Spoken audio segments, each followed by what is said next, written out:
Acton Court Palace, created by Henry VIII as his home. To our eyes, it's a perfect example of a typical Tudor palace. But perhaps it isn't. We see it as Henry's greatest legacy to the nation. Well, maybe it's not that either. Henry VIII was the most prolific builder in the history of the monarchy. He built 5 major palaces, 4 of which have disappeared. And in this Time Team special, we've been given unique access to explore the sites of all 5. We've got a rare chance to dig at the site of the first palace ever built by Henry, Beaulieu Palace. We've just got to find out just how big it really is. I think it is going to be big. We travel across Europe to discover what inspired Henry. Cool. It's a bit dramatic, isn't it? We burrow under the centre of London. Oh, look at that. Look, come down here. That is quite extraordinary. And we dig at Hampton Court itself, unpicking the work done there by Henry. We've got to dig a hole, see if there's anything there. We've got to follow those hints. In this very special film, we'll reveal Henry VIII's legacy to this country. Of course, he gave us Hampton Court, but he gave us much more besides. And by digging up some of his long-forgotten palaces, by looking at the work that he did there, and by tracing the influences on Henry, we'll discover a man unlike the one you thought you knew. We see why Henry was known as Henry the Great.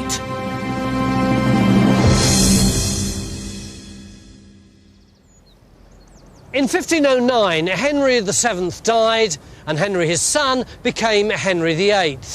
His accession marked a major change in the story of the monarchy. Henry VII could be said to be the last of the great medieval kings. Henry VIII shifted it from the medieval to the modern. And this massive change can be seen most vividly in the buildings that he created. He aspires to be a great patron of the arts and builder, and it's his palaces which are the great symbol of that. And the fact that some of those palaces still survive 500 years on is a testimony to just how much he achieved in that line. It just built so much. And also the palaces he did build, many of them were just so enormous that you would have been just overwhelmed by the scale, let alone by anything else. It's a shame that he's known principally for the fact that he managed to get himself 6 wives, because it tends to obscure the complexity of the fellow.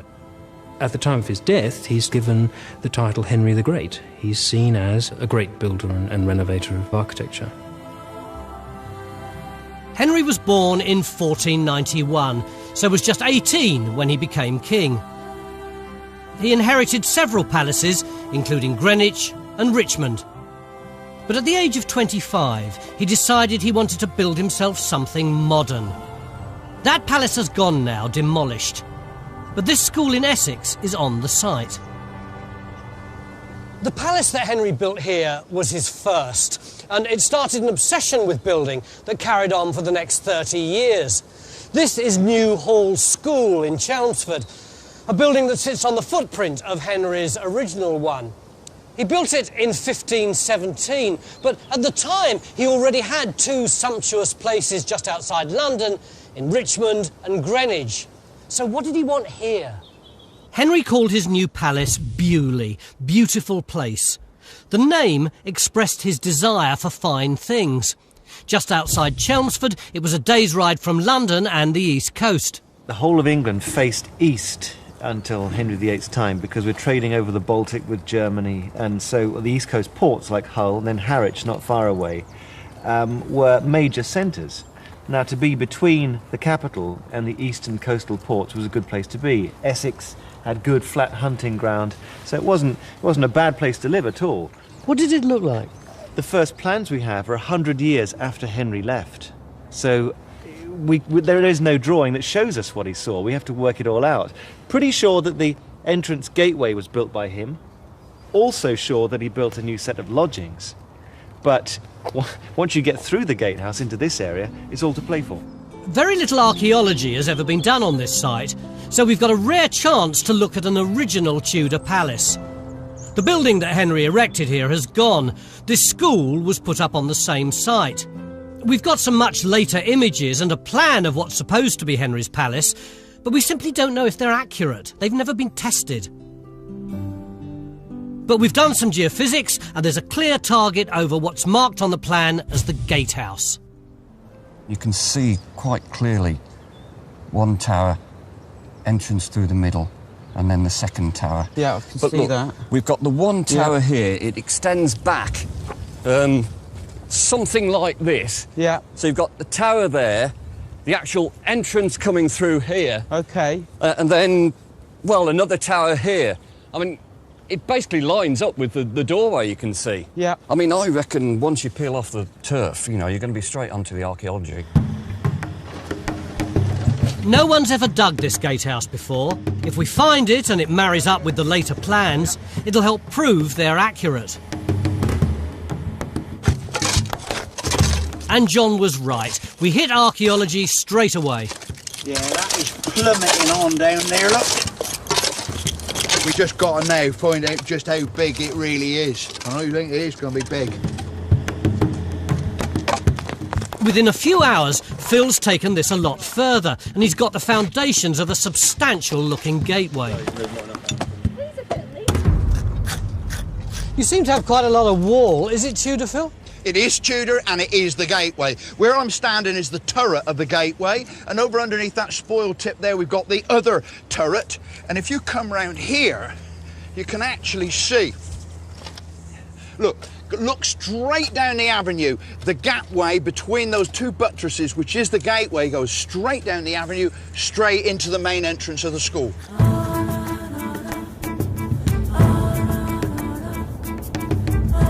While Henry was busy building Beaulieu in Essex, on the other side of London, Hampton Court was taking shape. At the time, it was owned by this man, Cardinal Wolsey, Henry's right-hand man, his Lord Chancellor, the second most important man in the country. When Wolsey bought Hampton Court, it was simply a small manor house, one that Henry visited often. The two men were close. They have a genuine relationship, and it spans across all kinds of issues. It's not just, you know, politics and administration. That they spend a lot of time together, and I think there's no doubt that Wolsey is a very great influence on awakening the kind of instincts which Henry VIII himself has. The building projects during Wolsey's period of time are very much something that both of them do. Wolsey does the administration, organises it in a way that Henry does more later after Wolsey, but that actually during that period of time it is a question of them working together. Wolsey enlarged his manor house by attaching a large accommodation block to it called Base Court. Behind those walls is a corridor linking all the guest rooms, which, believe it or not, was revolutionary. Ken, you talk about revolutionary building design, but all I can see is a half-timbered corridor. Well, that's the revolution, is having the corridor.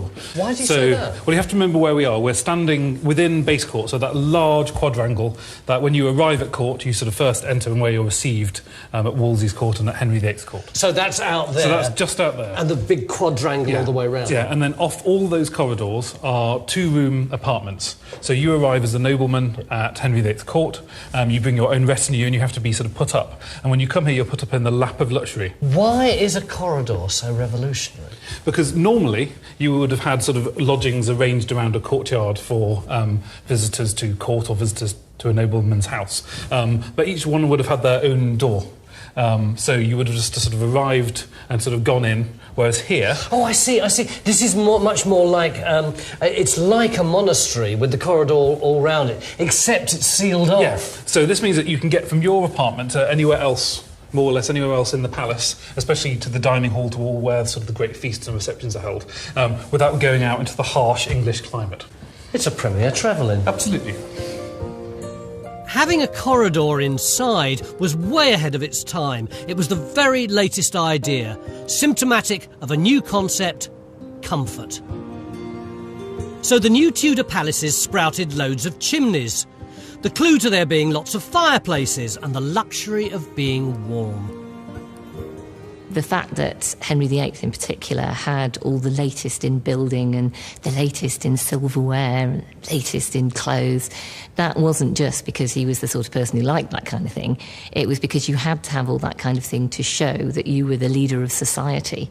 It was a political statement as much as anything. People want lovely rooms with carpets and tapestries and things like that, and glazing. You know, a lot of the technology means that some of these houses are now possible.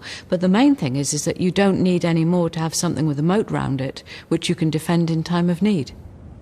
The previous big building programmes, perhaps, you know, you can look at, you know, the arrival of William the Conqueror, when there's a lot of castles built, because you need to have the castles to hold down England.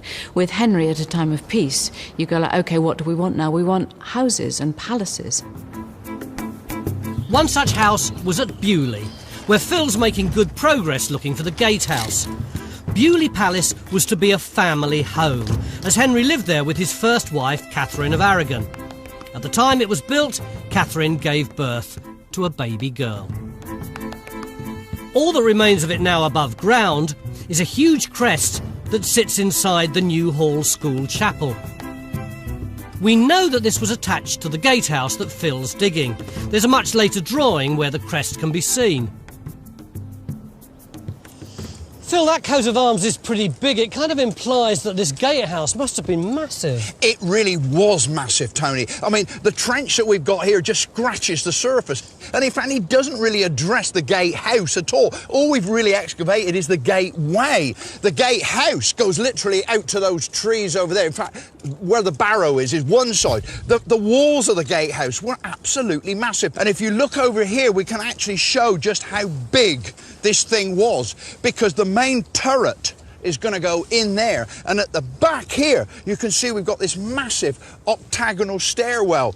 Where we've plotted our walls onto the mapping, they coincide exactly, and where we've plotted them with the geophysics, they coincide exactly at all. So this is not a figment of imagination. This is, it's a massive stairwell in here. The front literally goes out to that ha-ha there. It is enormous.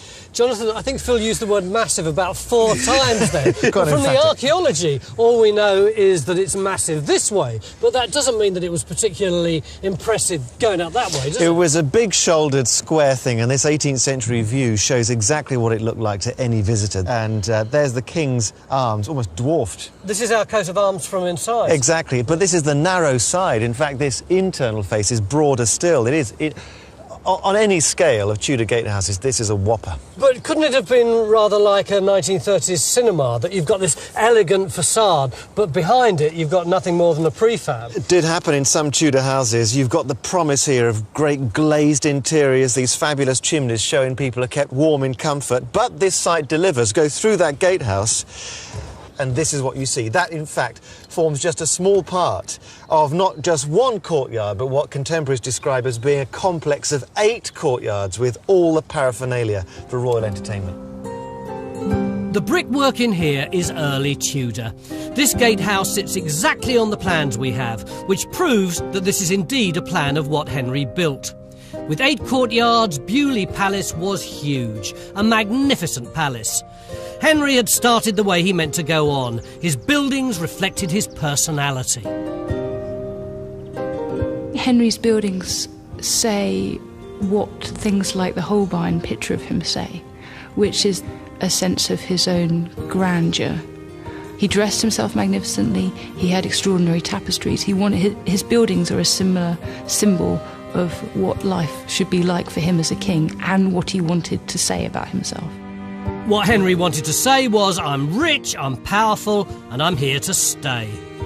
His next palace was his most audacious, built solely to impress his neighbour. The extraordinary palace at the Field of Cloth of Gold.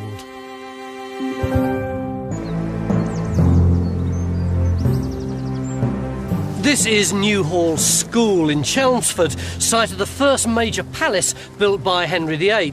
We've got drawings of what it looked like, and we've got plans, but they're all from a much later period than when Henry was here. What they don't tell us is where Henry himself would actually have lived. And Stuart, in order to try and find that out, you want us to dig not over there, but here in the gardens. Would these have been gardens during Henry's time? If we interpret these plans properly, We're standing on the edge of this range here. You can see these fancy bay windows all along here. We're literally standing on the edge of those, looking out onto what would have been gardens in Henry's period, extending up that slope. Very extensive layout of gardens. You have this fancy architecture along this facade. It's the sort of privacy and lovely view you'd expect, the sort of place a king might be. Do you think Stuart's right? Could this have been the king's quarters? I think Stuart's working on the principle of feng shui rather than anything. You expect high status in a palace. It's got to show off this first courtyard. But the way in which Tudor palaces are normally organised is you come through the gatehouse, you go through the great hall on the far side of the lawn, and then up to the royal apartments. So Stuart thinks the king might have lived here, you think way, way, way over there. Yeah. But suppose Stuart's right. Suppose the king did live here. How would we prove it? There are very few references to what this was like in Henry's day. None of the plans show the layout accurately, but we do hear a reference to the king having a bath, a great sunken bath. And from Hampton Court we know that the king's bath was heated by almost a furnace at ground floor, pumping up the hot water. So basically water heating. So put in a trench and look for the plumbing. Yeah, that's essentially it. So Jonathan thinks the royal apartments were here, underneath the existing building, and Stuart thinks they're here, in the front garden. Geophysics have given us a couple of targets in the area that Stuart's interested in, so that's where we start work. While Beaulieu was being built, Henry didn't have a problem with where to stay. Like all previous kings, he already had a couple of big palaces. Greenwich Palace, Richmond, not to mention Windsor Castle. And like all monarchs before him, Henry didn't stay long in one place. For a Tudor monarch, there was a big difference between summer and winter. In the winter, you didn't travel very far. You essentially kept your court moving between the really big palaces on the River Thames. So you'd be oscillating between Richmond, Hampton Court, Greenwich. And in the summer, you adopted a completely different pattern. You set off from the Thames Valley and you would go much, much further afield. Kings and queens have always travelled round the country. Traditionally, in the medieval period, it was a chance to clean the palace, pump out the loos, that kind of thing. And wherever the monarch travelled to, they'd give it a fresh lick of paint, generally tart it up a bit. Although here in Gloucestershire, one man went just a little bit further. This is Acton Court, home of the Poyns family. And in 1535, when Henry planned to come here and stay a couple of nights, Lord Poyns had that entire wing built just to accommodate the king.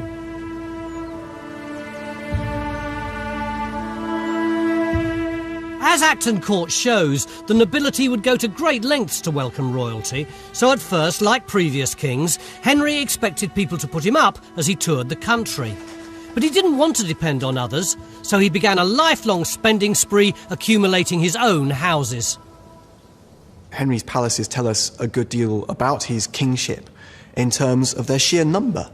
Henry VIII owned 55 palaces or hunting lodges by the time of his death. No English monarch before or since has owned so many palaces. If you look at what Henry VII did, he spent a huge amount of his time staying with his courtiers, staying particularly with the abbots and the bishops.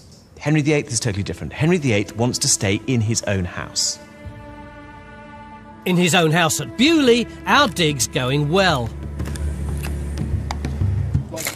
In this trench, we're looking for the remains of what might be the royal apartments. The geophysics have been fairly clear. Yeah.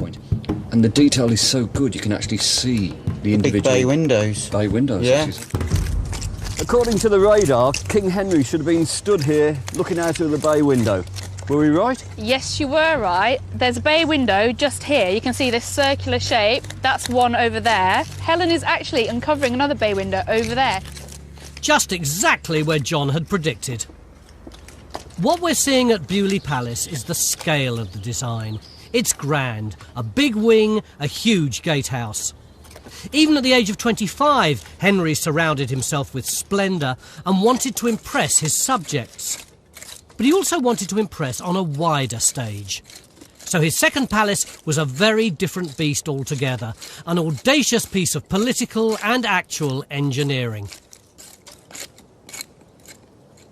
In the year 1520, Henry VIII of England met Francis I of France. The meeting took place in France, but on a piece of land just outside Calais, which was in English hands. Henry saw the meeting as a chance to really show off to his powerful neighbour, and the way he organised the whole thing epitomised his love of ostentation. He turned up with an entourage of 5,000 people, most of whom were put up in highly decorated, beautifully painted tents. Observers of the scene were bowled over by it, so much so that it became known as the Field of Cloth of Gold. The Field of Cloth of Gold was an extraordinary event, with jousting and feasting, the English mingling with the French. And Henry's arrival was spectacular. His personal retinue for the Field of Cloth of Gold, which is probably exceptional, but that's 3,997 people and about 2,000 horses. And then his wife has about 1,100 people in her retinue. So put that all together and you're around about 5,000 people. But the most remarkable part of the whole thing was this building. It was 300 foot long and 300 foot deep. A palace built for Henry's stay. A palace that was only built for the duration of the event. Just over 2 weeks. It's on 2 levels. It's partly brick and timber construction on the ground floor, timber and canvas on the first floor, but with real glass in the windows, and designed to impress with its sheer scale, the cost of it, and its facilities. Of course, there's the fountains out the front of it, which supposedly flowed with white and or red wine when great events happened in the course of the 2 weeks. So it really was the technological marvel of the Field of Cloth of Gold. It was painted to look like a Renaissance palace, and it had sumptuous rooms inside, a great hall, a chapel, I think decorated in blue with gold stars, and the dining hall had taffeta lining the floor, and there were rich colours, and it was an incredible building. The great thing about it was that because it was a temporary structure, you could make it more fashionable than anything that appears to have been being built as a permanent structure at the English court. So you have this large classical style scalloped arch over the entrance gateway, classical style pillars, and so on. This field, a few kilometres from Calais in northern France, is where the event took place. 10,000 people were here, staying in enormous tented pavilions, a sea of coloured gold cloth that gave the event its name, the Field of Cloth of Gold.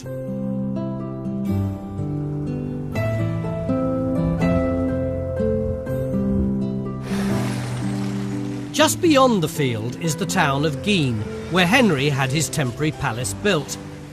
It's a small market town now, with no hint of a palace in it. But we found where it stood. In the painting, we can see the castle gate, bystanders on the right, and the palace. Looking at the modern town plan, we've worked out that the castle gate would have sat here. The bystanders on the right were along here, where these houses are now, which means that the palace would have been somewhere in this area.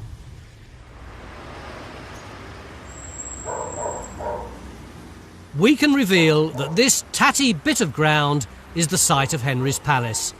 Just here, Henry VIII built the most extraordinary, showy, pretentious palace imaginable. It was a warning to the rest of Europe. Don't mess with me. It's about a display of wealth, it's about a display of loyalty from your subjects. The fact that you have lots of noblemen there who are all showing how loyal they are to you and how prepared they are to come with you to a peaceful event in France. So it's showing what you can do, what your country can do, how strong your monarchy is. You think of all the comment about the Bird's Nest Stadium at the Chinese Olympics. In a sense, it's a bit like that, technological marvel able to do what it's required to do. It's designed as a very, I was going to say concrete, but a timber and brick manifestation of Henry's wealth and sophistication. This is the Great Lost Palace. It's easy to forget it was only up for a few weeks. It was about Henry VIII making his mark, marking the cards of the French. This was Henry at his most outrageous, big and bold.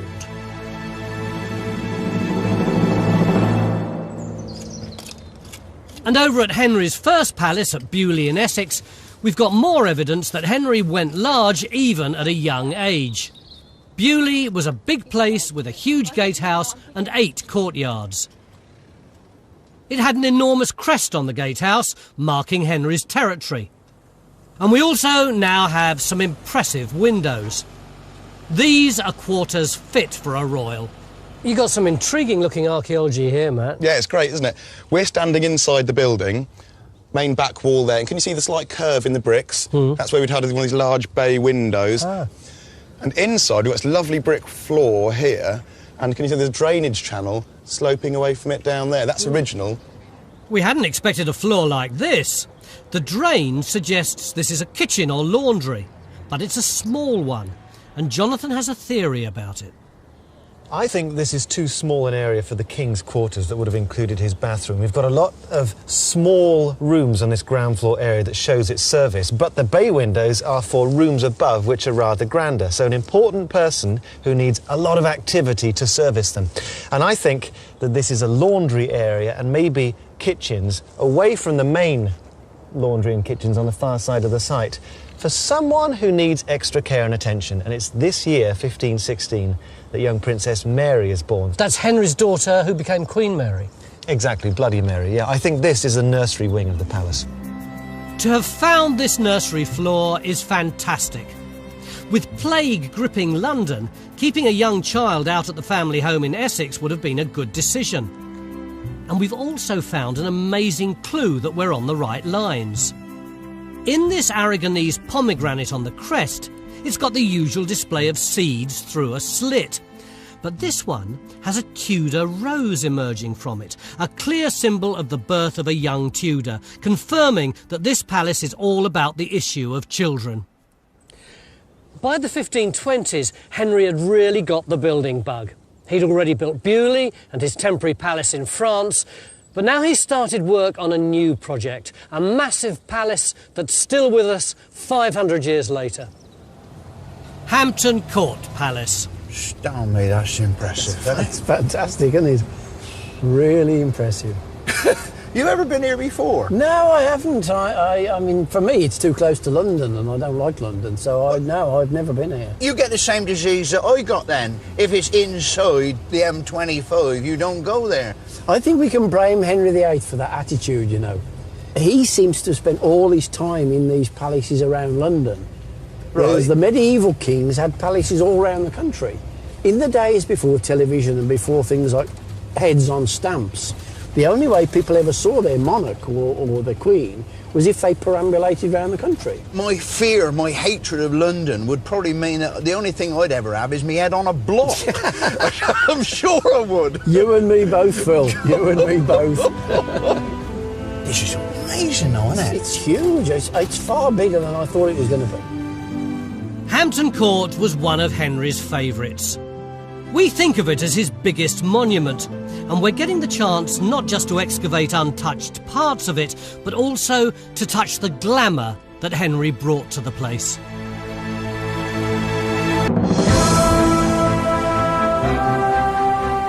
Hampton Court looks very different depending on where you approach it from.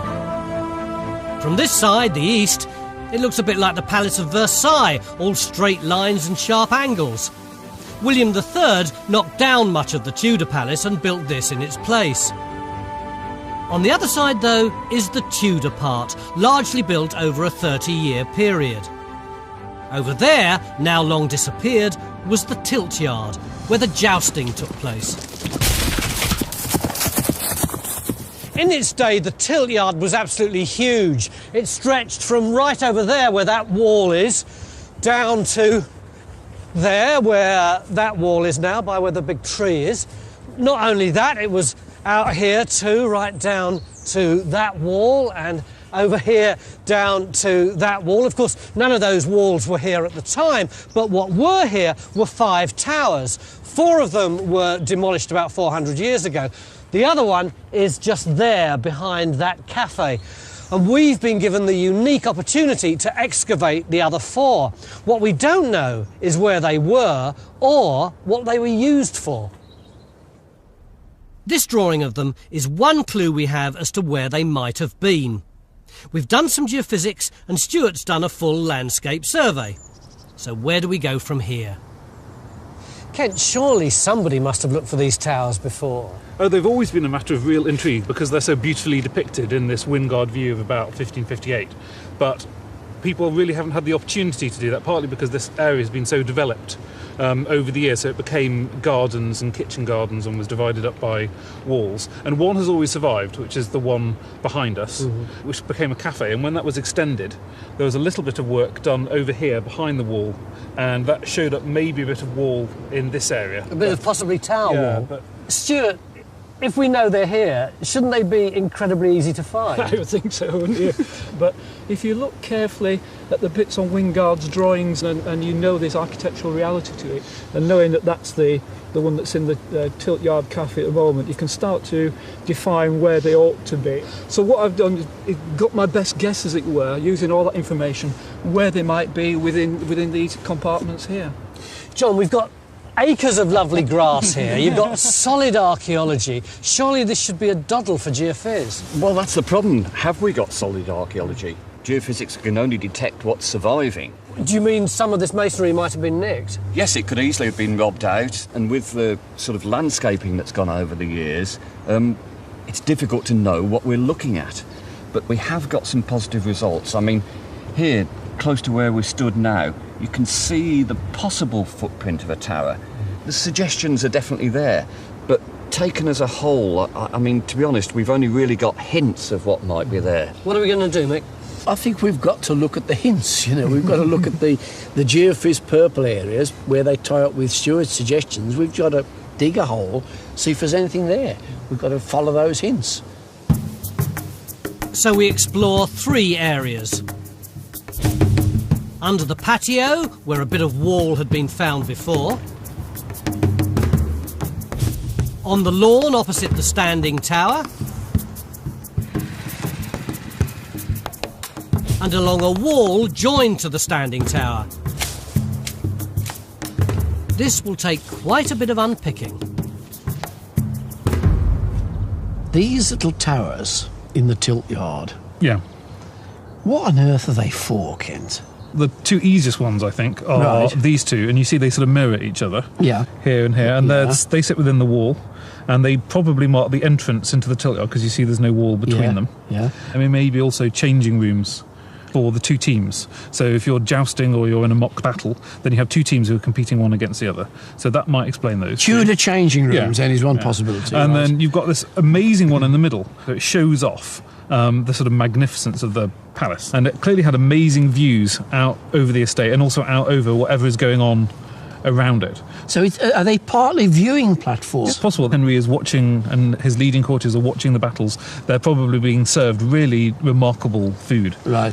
Sort of amazing nibbles. Yeah. And that might be being cooked here, because we've got this very big fireplace. It's all like theatre, isn't it, really? It is. It's a theatre of war, and it's tied up with this whole idea of chivalry and courtly love, and it's played out here. And this is what Hampton Court is all about. It's a palace of pleasure.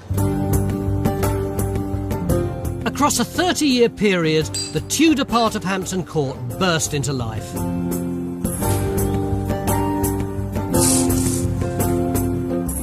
Cardinal Wolsey had extended the original manor house by adding this huge accommodation block, Base Court. Henry took things a lot further, starting in 1529. Over the next 15 years, Henry turned this place upside down. His very first actions defined his intentions. Behind this wall is Base Court, the luxury lodgings built by Wolsey. Very nice, very genteel. But as soon as Henry got here, he started building from there in that direction. And it's all kitchens. The kitchens were a big part of this new palace of pleasure. These kitchens were designed to feed up to 1,000 people at a time. Henry planned entertainment on a lavish scale. Sorting the kitchens out was his first priority. But his work on the kitchens was just the beginning. For the next 15 years, Henry was obsessed with building at Hampton Court Palace. He kept adding to it. He wanted it to be magnificent. He wanted it to impress. He wanted the best of everything. And after the kitchens, he turned here to his next big change, the enormous and magnificent Great Hall.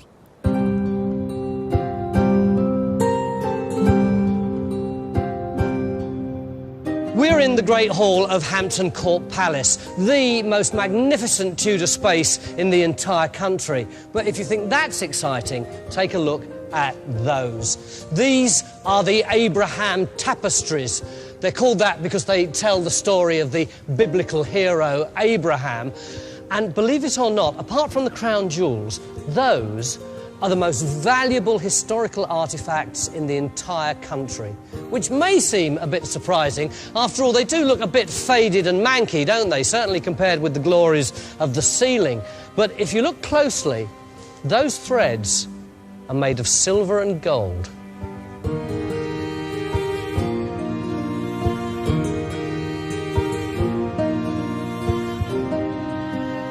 The thing that's really, really important is textile. And supreme amongst all the textiles were the tapestries.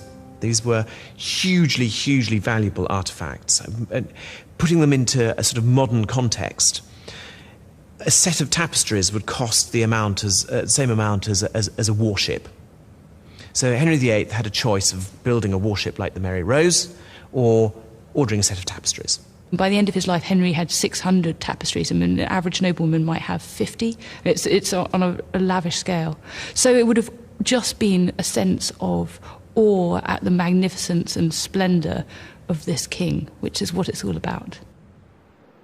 What would this room have looked like when these tapestries were in their glory? It would have absolutely shone, basically. So the gold and silver thread in the tapestries would have shone, and where you see the red and the blue still quite clear, all the other colours in the tapestries, the greens, the yellows, the whites and the blacks would have been that vivid. So it would have been like having a sort of HD television sort of all around you.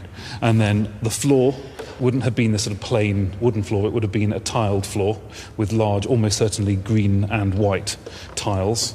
So you've got that sort of glistening beneath you, and then above, the wonderful ceiling, not the oak and gilt colour that it is today, but painted blue.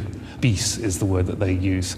So that would have sort of shone back down. So you would have been surrounded by colour. So it's a complete immersive experience. The tapestries as they are today don't fill the room full of colour. But conservators have devised a way of shining lights onto a tapestry, each beam corresponding to a single original colour. And the result is that the tapestries would actually have looked like this.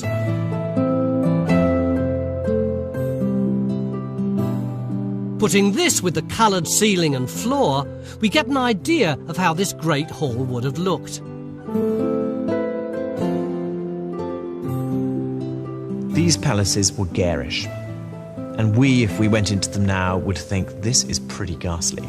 I mean, nouveau riche is the word that some people have used to describe it. I mean, gold, anything that could be gilded probably was.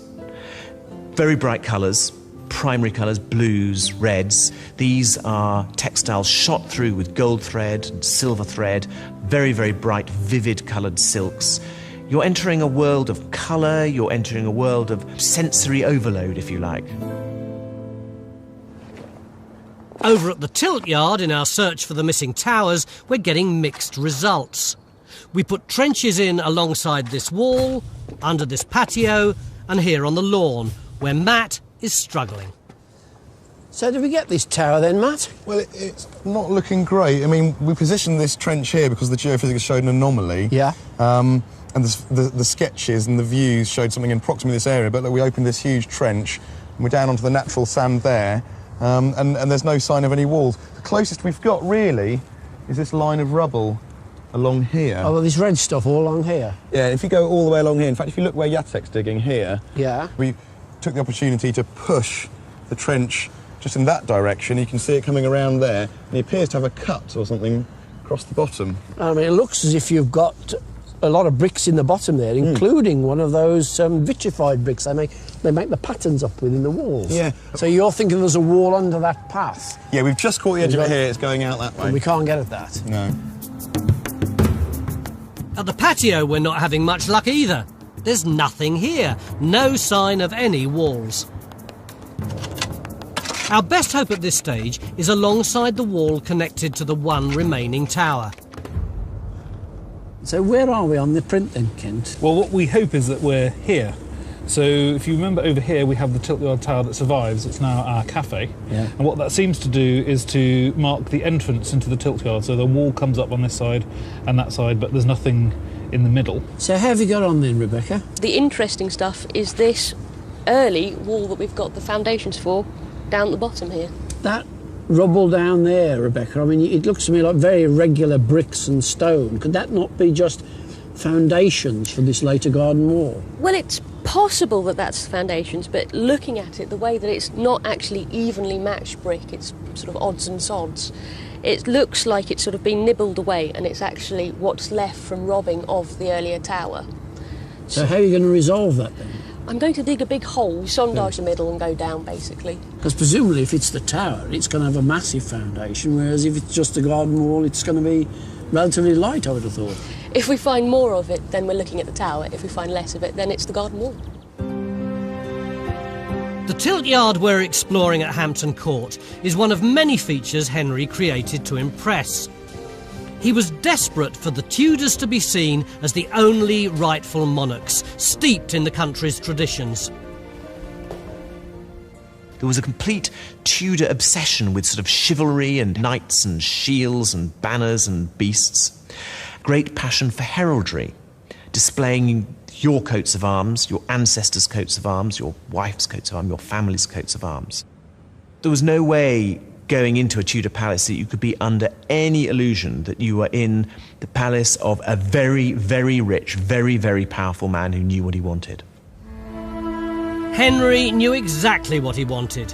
He wasn't just building for the sake of it, he was building to make a mark.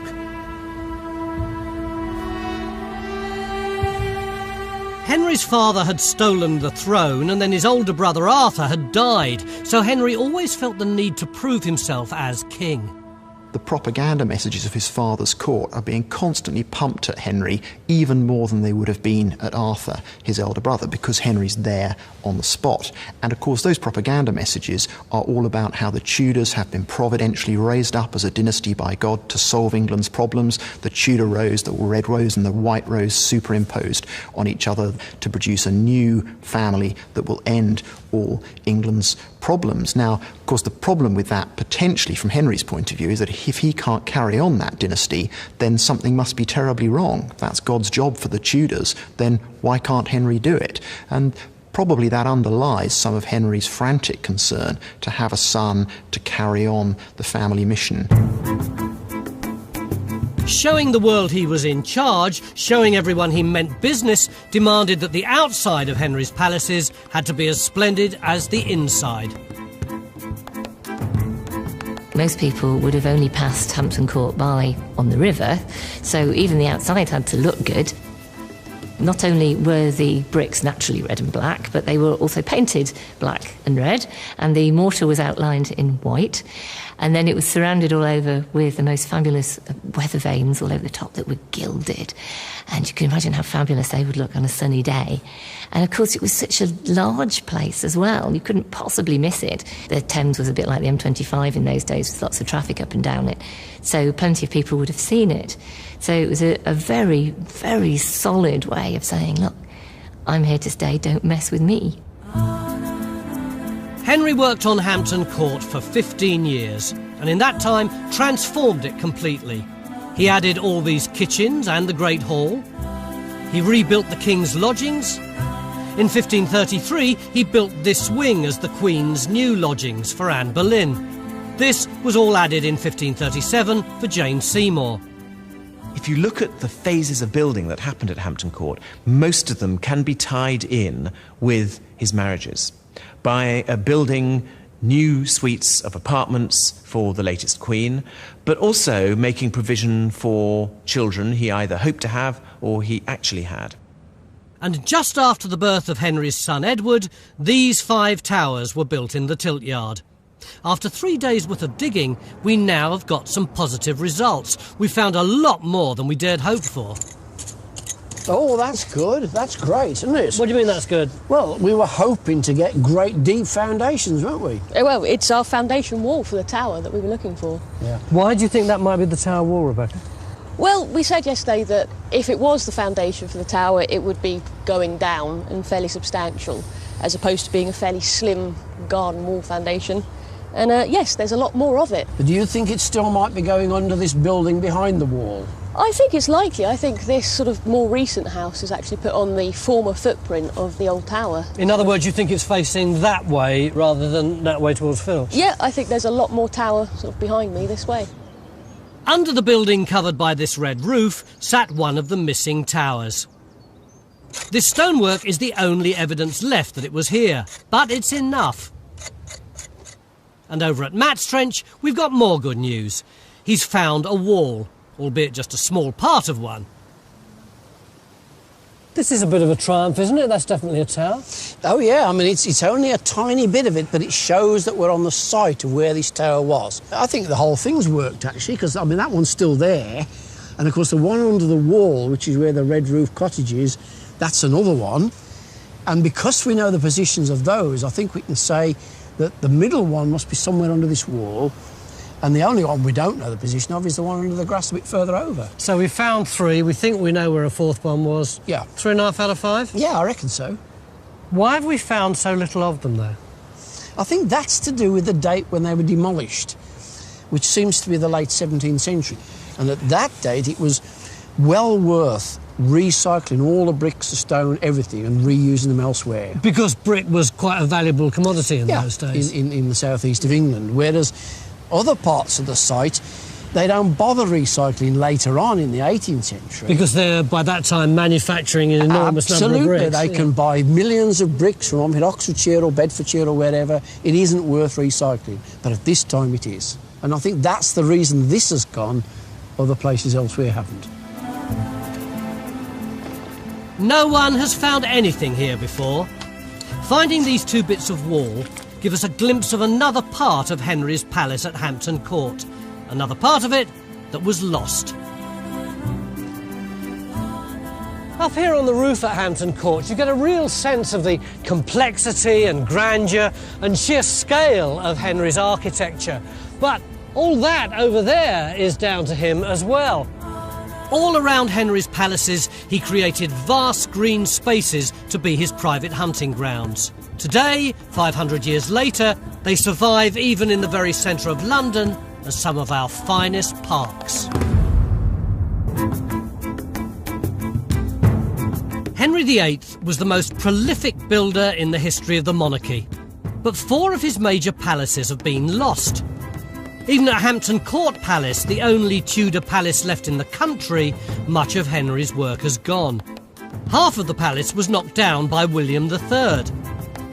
In this area, the tilt yard, changes over the last 400 years destroyed the tilt yard towers that had been built by Henry, but we managed to find hints of them. It's only a tiny bit of it, but it shows that we're on the site of where this tower was. And now we've got another incredible opportunity to find a part of Henry's palace that has been lost. Somewhere in this garden, just after the birth of his son Edward, Henry built a bowling alley. There's a plan of the palace that shows a structure here, where the bowling alley was supposed to be, and it sits across these 2 small gardens. We know very little about Tudor bowling alleys, so we've got lots of questions about how they were constructed and what they look like. This long structure sort of reaching out into the gardens is one of 2 of the bowling alleys that Henry had at Hampton Court. So it shows how it ties in to the range behind us. Yeah. That was Prince Edward's lodgings, and then sort of runs past the tennis court here, which is another building just behind us. So the $64,000 question, John, is can you see that on the geophysics? What do you mean, can we see it? Look at Jimmy's radar results. They're absolutely fantastic. There's the wall line showing clearly. And look, these little blobs, those are the actual buttresses surviving. Our first trench in this rear garden will try to find the end of the building.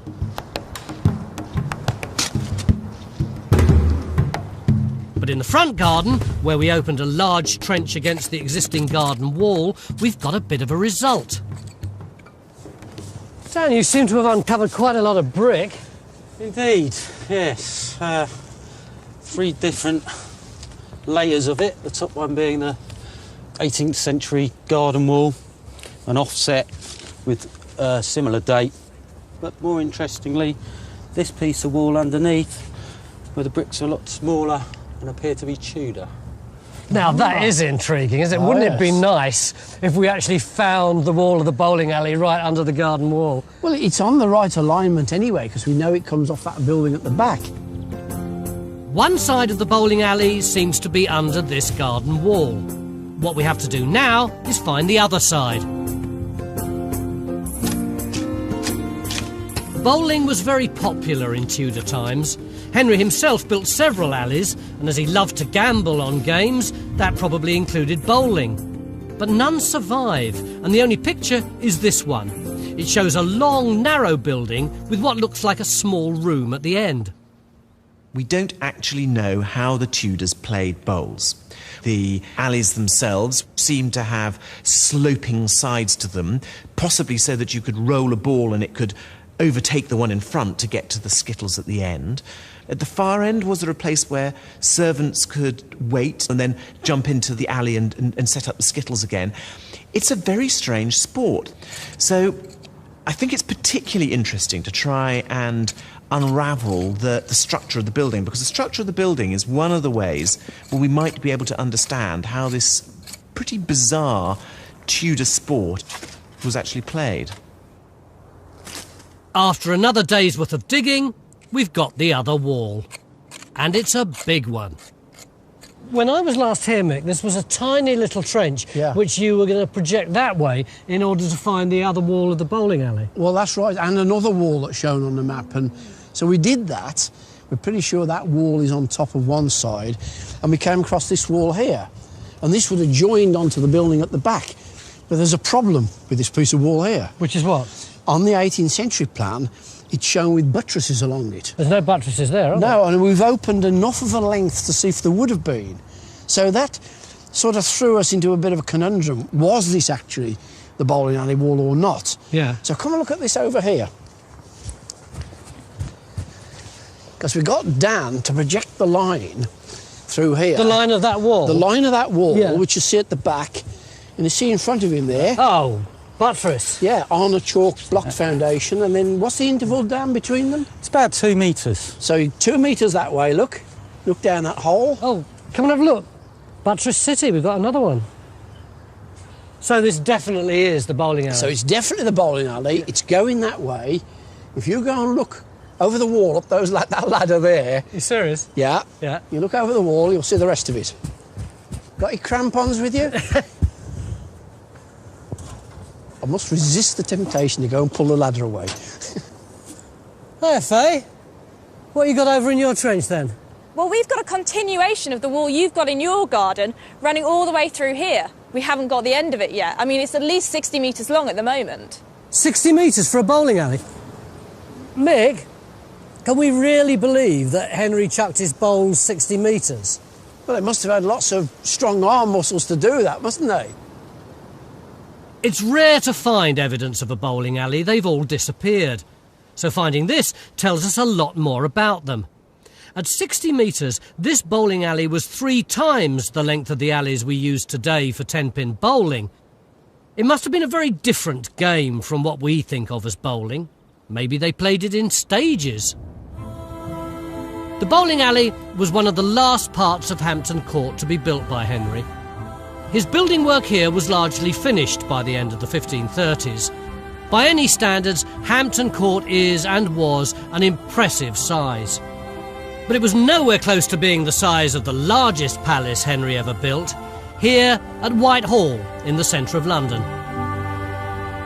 In 1530, around the time he was building the Great Hall at Hampton Court, Henry began work on Whitehall Palace. His work here was to last for the rest of his life.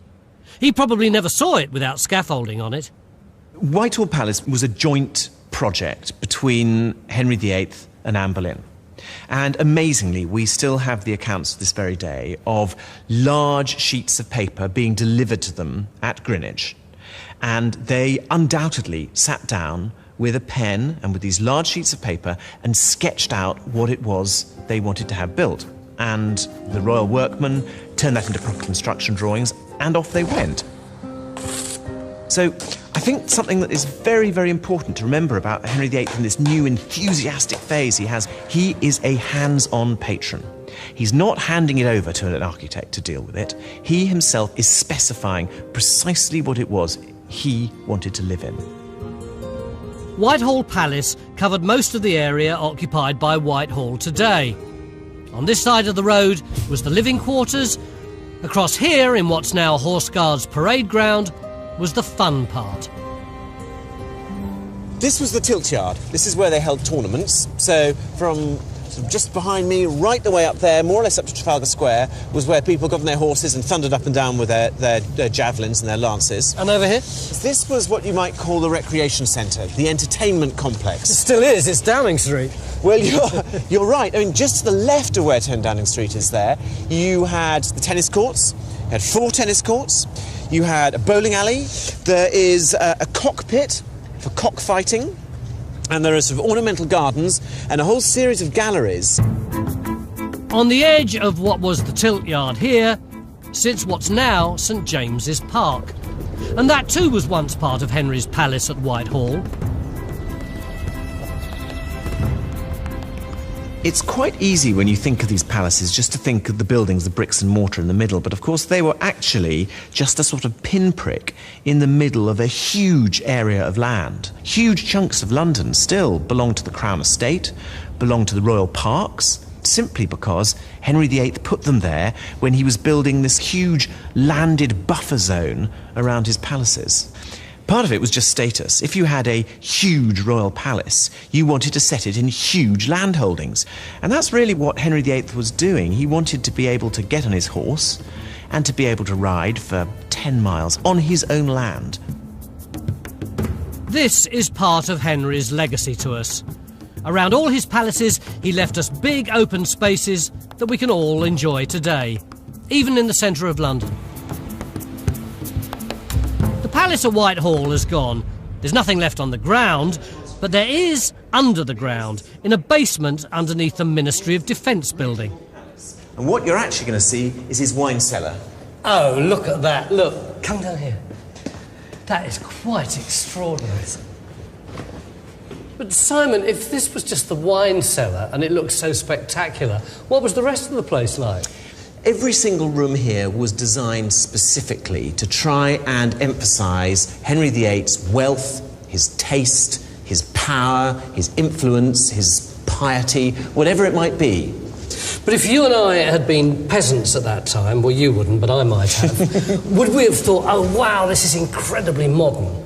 Well, for a start, you wouldn't have got in here, so you wouldn't have had a chance to do that. You might have walked through the street and you would have looked from the outside, and what you would have seen would have been a sort of fantasy building. It would have been covered in gilded vanes and flags, and the outside of the brickwork would have been painted. The brickwork wasn't just left to look like brick. It was painted red, and the joints were painted white on the outside of it.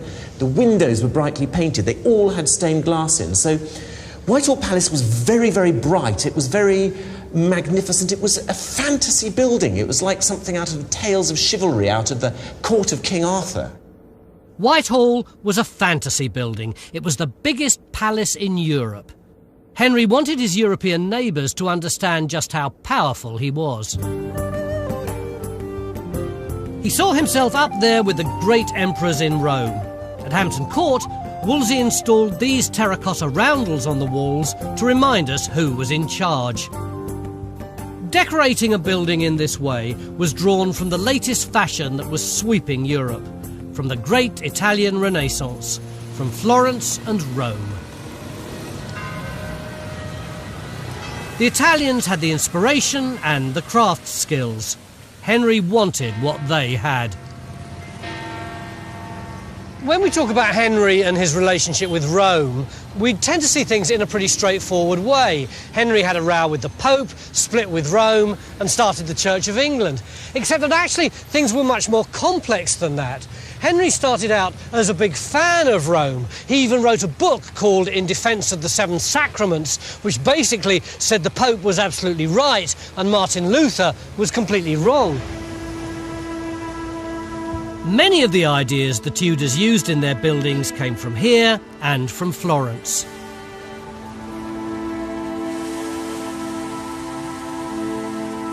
The mind of the Tudor designer was incredibly greedy. What they wanted to do was suck in influences from all over the place. And they turned to classical mythology and the Bible, and they mixed them with the influences that were beginning to come from the Italian Renaissance. Just a few hundred metres from the Vatican, a nondescript building sits off to one side. This was known as the Palazzo Inglesi, the English palace. This building belonged to Henry VIII. The Tudors were in the heart of Rome and loving what they saw. So they stole ideas where they could. Classicising Italian style was cutting edge. It's clearly linked with images of overwhelming power. Roman emperors, the Roman Empire. If you want to compare yourself with a great ruler from the past, Constantine, for Henry in his later phases when he's thinking of himself as a great Christian ruler who's revivifying the church in England, all those parallels come very naturally. One thing the Italians were doing was decorating the outside of their buildings. Much of the work was very intricate and fancy. It appealed to Henry. Up to this time, about 1490, the Florentines had been playing with systems of ornament, classical ornament, on the facades of their palaces. But here, it's introduced to Rome, and it covers the facade of this marble palace with the sort of decoration that you actually find for the first time in England in the buildings of Henry VIII's courtiers. Hampton Court stores is full of demolished bits of terracotta, just like that.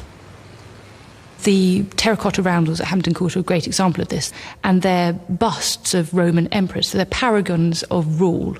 It's a very humanist thing to look back to these classical examples of emperors who ruled fairly. The symbol of them is Henry is a great ruler, and Wolsey puts them there to suggest that. Where Henry led, others followed. Henry's interest in the Italian Renaissance meant others began to decorate their buildings in a similar way. This is Marnie Tower, just a few miles from Beaulieu Palace. Lord Marnie had been with Henry at the Field of Cloth of Gold. He saw the magnificent palace there with its decorated exterior, so he did the same thing here himself and went mad with decorated stucco in an Italian style. And at Acton Court, built for Henry's three-day visit in 1535, the owner probably even hired in workmen from Henry's court to decorate the inside in an Italian style he knew would please the king. The intention was to be magnificent. For him and for other Renaissance princes, magnificence was the key to success. If you had it, you flaunted it. Magnificence bespoke your power, your political ascendancy, and so the more magnificent you appeared, the more people would take you seriously as a ruler. Henry's sense of the magnificent didn't just come to him late in life, though. Even in his early 20s, he appreciated the beautiful and insisted on things being done in a grand manner. And to see that properly, we need to go back to Beaulieu Palace, the palace he built when he was just 25. We've got a theory we want to test, and to do that, we need to find the chapel. Which means digging up the school's car park.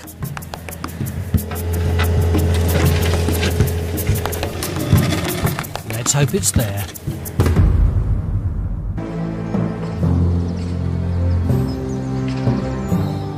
At the site of Beaulieu Palace in Essex, we're digging the chapel built by Henry VIII. We're finding huge Tudor walls, and we know that the chapel was big. Just how big can be seen here. On the right's Westminster Abbey, next to it is St Margaret's Church. And this window was originally in the chapel at Beaulieu.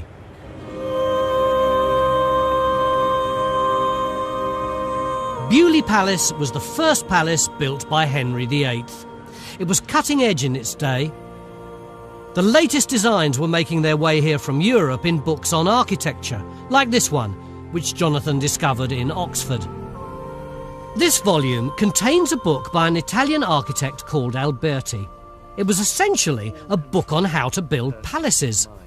So he begins by saying, right, here's an architect, this is his job, and the way that he should conceive a building, according to Book 1, is through lineaments. And what he means by, there we are, lineamentis, liber primus, on lines. And lines are all about sitting down with a clean sheet of paper or parchment and drawing out on site the outlines of your building to achieve clarity on the ground.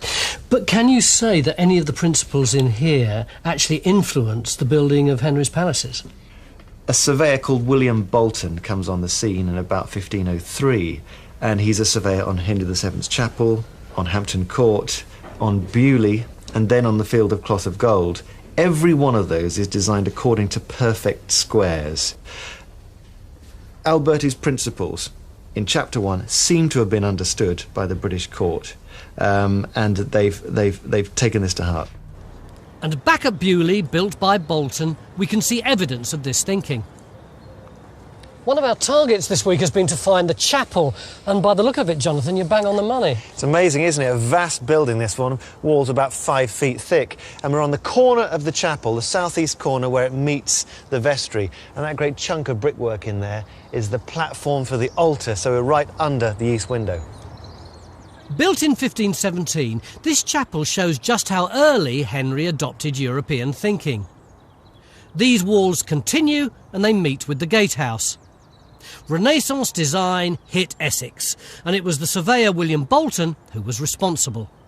The main principle is organising an entire site with geometry. And what's the geometry? Well, he uses a square. He sets that down first, and then he rotates it to give you an 8-pointed star, and within that shape he draws a second square, and that then gives you the width of each of the ranges that surrounds this courtyard and the direction of everything that comes off it. You can see at the top there.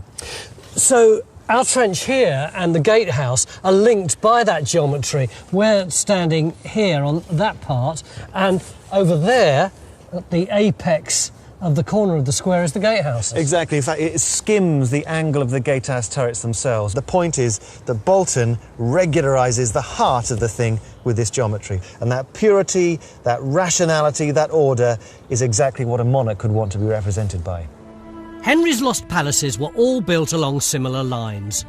Beaulieu was built around the idea of perfect squares. So was the palace at the Field of Cloth of Gold, as was Hampton Court, a classically simple idea brought over here from Europe by the Renaissance king, Henry. And with his last great palace, Henry's embrace of the Renaissance seems to leave traditional Tudor way behind. In the year 1538, Henry's love of classical European Renaissance architecture reached a brand new level. At last he'd had a son called Edward, and once Edward was born, Henry embarked on building a new palace, which was defined as much by its name as anything else. It was called Nonsuch Palace, which meant palace beyond compare. It was the smallest of his palaces. It had no great hall, no large public chapel, but it was arguably his finest work, and it looked extraordinary.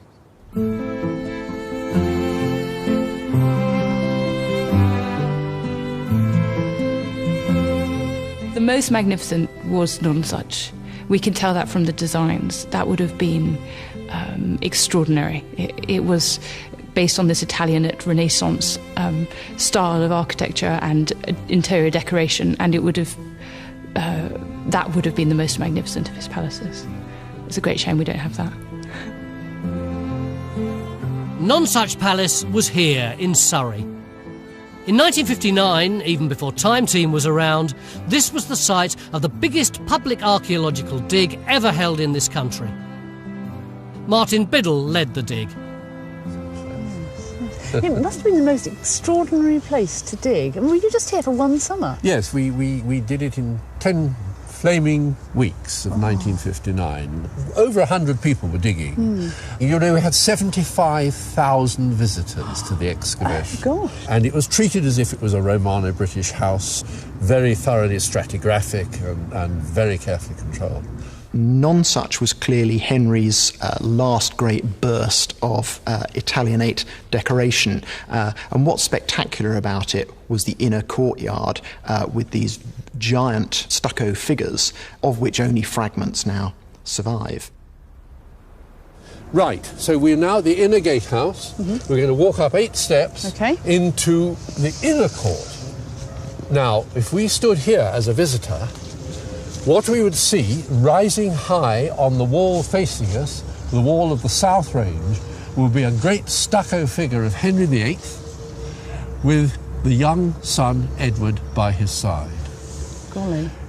And at the top they have the images of empire, the 32 Roman emperors. Then below that, on the king's side, the gods, the great figures of classical antiquity, and on the queen's side, the goddesses. Very fitting. Biddle and his team found the building's outline, and they came across incredible finds. Over 1,500 fragments of stucco panels, nearly 1,000 pieces of carved and gilded slate, and 6,000 fragments of decorated plaster, all of which had been fixed onto the building's walls. Nonsuch looked amazing with all its fancy adornment.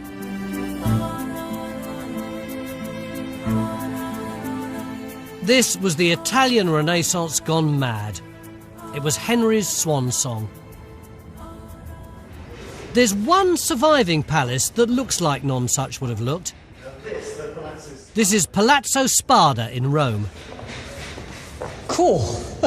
It's a bit dramatic, isn't it? It's amazing. It's really architecture as theatre. It's built into the 1540s, so actually it's a little later than Nonsuch. Yes. But this is typical of where Roman classical palace design gets to. It's covered in stucco of the gods inside and emperors outside. There are gods like Venus up there, and there's Mars there with the sword. There's a whole encyclopedia. But Hercules is really popular in palace design because everyone wants to be him. It's like wearing your favourite football shirt. Fabulous. When you say this is the next best thing to Nonsuch, would Nonsuch actually have looked like this? If you take the size of this courtyard, it's about the same as each of Nonsuch's 2 courtyards, and the height's about the same as well. But if you were in the middle of Nonsuch, you'd have seen stucco work like this, exceptional in England for its date. And it shows you exactly what we lost when Nonsuch was demolished. But it doesn't look Tudor. It doesn't look typically Tudor, but that's because we're used to what happens to survive. And when you pick apart the archaeological evidence for the materials, the craftsmanship, the very different approaches to Tudor building, we realise that we really don't have the full picture, and that's the value of archaeology. Statues like these also adorned Nonsuch's walls. This is where Henry saw himself, at the heart of figures like this, alone among the gods and the emperors.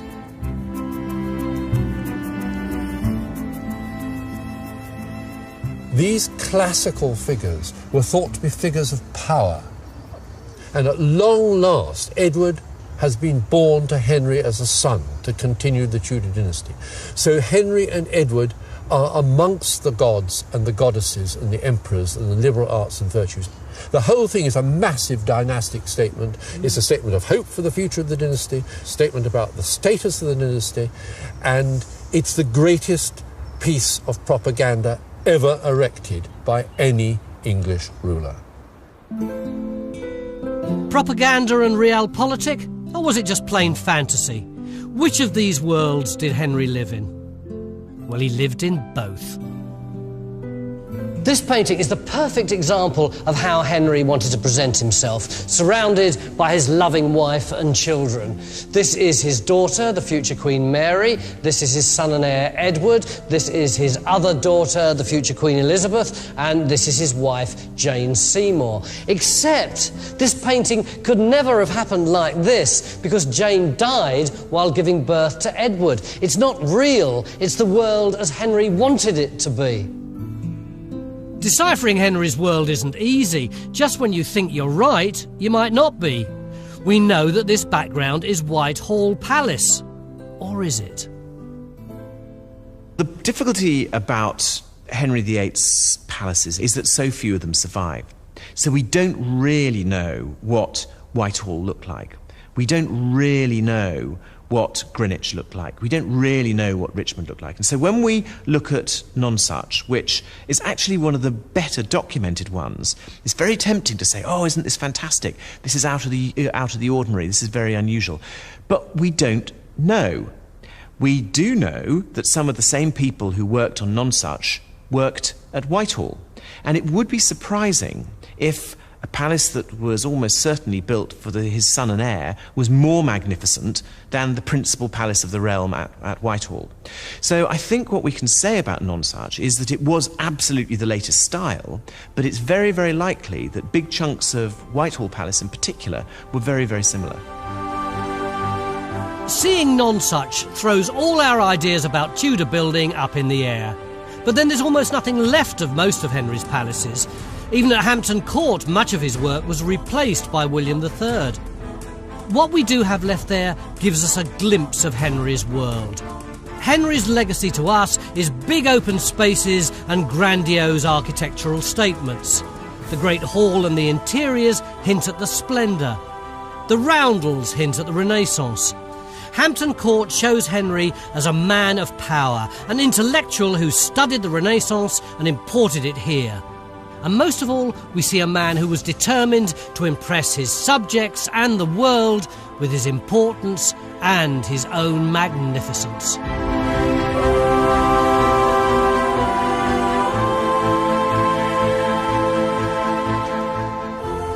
The true story of how a priest was prosecuted for abusing young boys. Deliverers from Evil on More 4 tomorrow at 10. Well, here on Channel 4 Next, we continue to mark 500 years since Henry's accession to the throne with David Starkey's Mind of a Tyrant.